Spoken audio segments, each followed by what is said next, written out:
আসসালামু আলাইকুম প্রিয় ভিউয়ার। আমরা যখন কোনো পুরাতন ল্যাপটপ কিনতে যাই তখন আমাদের ভিতরে একটা অতিরিক্ত এক্সাইটেড কাজ করে, যেটার জন্য আমি একটা ল্যাপটপ কিনবো। শুধু ল্যাপটপের আপনার উপরের যে চাকচিক্য আছে এগুলি দেখেই আপনি ল্যাপটপ কিনবেন না। একটু ধৈর্য ধরবেন। বিশেষ করে যারা এখন পর্যন্ত যারা নতুন ল্যাপটপ কিনবেন, অর্থাৎ এর আগে ল্যাপটপ কিনেন নাই বা ব্যবহার করেন নাই, তাদের ক্ষেত্রে একটু বেশি এক্সাইটেড কাজ করে।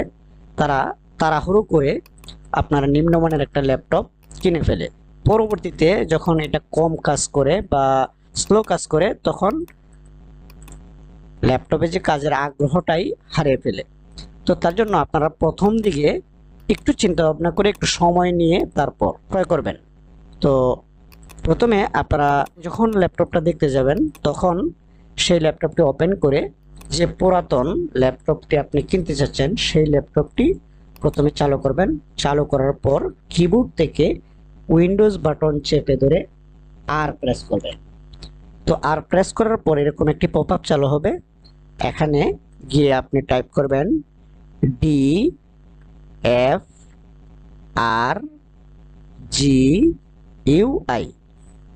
এটা টাইপ করার পর তারপরে যে পপআপ থেকে আপনি ওকে বাটনে প্রেস করবেন। প্রেস করার পর এখন দেখেন আরেকটা পপআপ চালু হয়েছে। তো এখানে দেখতে পাচ্ছেন সলিড স্টেট ড্রাইভ। এটাকে যদি আমরা সংক্ষিপ্ত রূপে পরিণত করি তাহলে হচ্ছে সলিডের এস, স্টেটের এস, ড্রাইভের ডি, SSD। অর্থাৎ আপনার এই ল্যাপটপটিতে SSD ব্যবহার করা হয়েছে। এই ল্যাপটপটি ব্যবহার করে আপনি যথেষ্ট কমফোর্টেবল ফিল করবেন। যদি এখানে সলিড স্টেট ড্রাইভ না থাকে, SDD থাকে, তাহলে যে ল্যাপটপটি আপনি কিনতে চাচ্ছেন সেটি ব্যবহার করে SSDর মতো এতটা ফাস্ট হবে না। তো এখানে আরও অনেক বিষয় আছে, যেমন আপনার ল্যাপটপটা কোন জেনারেশনের। সর্বনিম্ন আপনি যদি মোটামুটি ব্যবহার করতে চান তাহলে 6 জেনারেশন অথবা তার চেয়েও বেশি থাকতে হবে। এরপর হচ্ছে কোরাই কত, এটাও দেখে নেবেন। ল্যাপটপটি বাজারে কত সালে লঞ্চ করেছে বা এই ল্যাপটপের বয়স কত সেটাও জানবেন। তো ল্যাপটপের জন্ম তারিখ জানার জন্য আমার চ্যানেলে ভিডিও দেওয়া আছে, আমি আপনাদের সুবিধার্থে ডিসক্রিপশান বক্সে লিংক দিয়ে দেব, আপনারা দেখে নেবেন।